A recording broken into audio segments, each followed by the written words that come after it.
السلام عليكم ورحمة الله تعالى وبركاته. walaalkayga qaaliga weydiino badan ee xaggiina nagaga yimid ayaan rabnay inaan idinkaga jawaabno.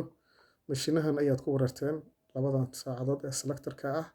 Walaalow muuqaalka koobaad ama walaalay muuqaalka koobaad ayaad arkaysaa mid muuqaalka koobaad way ku kala duwan yihiin hadday noqoto magac, hadday noqoto muuq. Mid magac ay leedahay,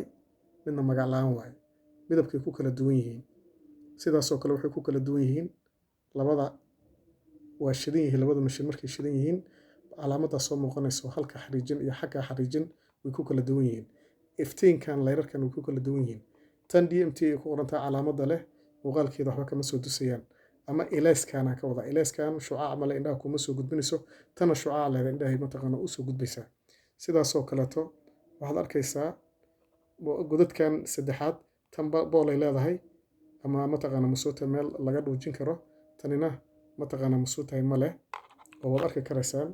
sida caadiga ah waad arki karaysaan aan idin soo dhaweeyo tan waa iska caadi tanina mataqaana masuuta waxay leedahay boolkaasay leedahay tanina ma leh iftiinka ku shidan darteeda aan arki karin waa farqiga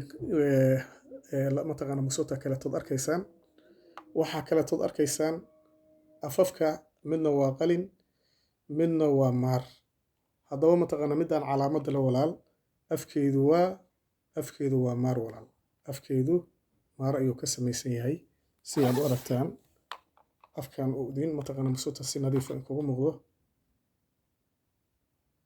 afkaasu maar uu ka samaysan yahay walaal afkaasi maar ayuu ka samaysan yahay walaal si fiican arag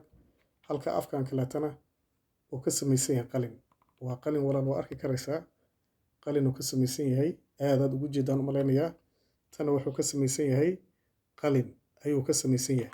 haddaba farqigaasuna waa farqiga kale tood arkaysaan waxaad kale tood arkaysaan walaal middan afafka mataqaana masuuta daboolada la saarayo kan daboolkaasay leedahay daboolkaasay walaal leedahay daboolkaasay leedahay tanna daboolkaasay leedahay walaal daboolkaasay leedahay marka dabooladeedu waxaan ka wadaa furarkaas tan furkaasay leedahay furkan waa fur jilacsan macnaha markaan saa iraahdo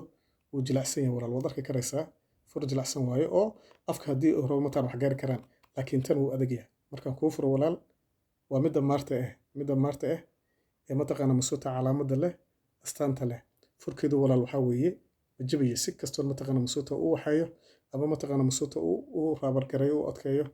waxaa weeye mataqaana masuutahay waa fur adag oo difaac la weeye kanina waxaa weeye sidaad arkaysid waa fur jilacsan waa maqlaysaa xitaa waa capsule caadi weeye intaasoo farqiya u dhaxaysa maanta kadib ima weydiin doontid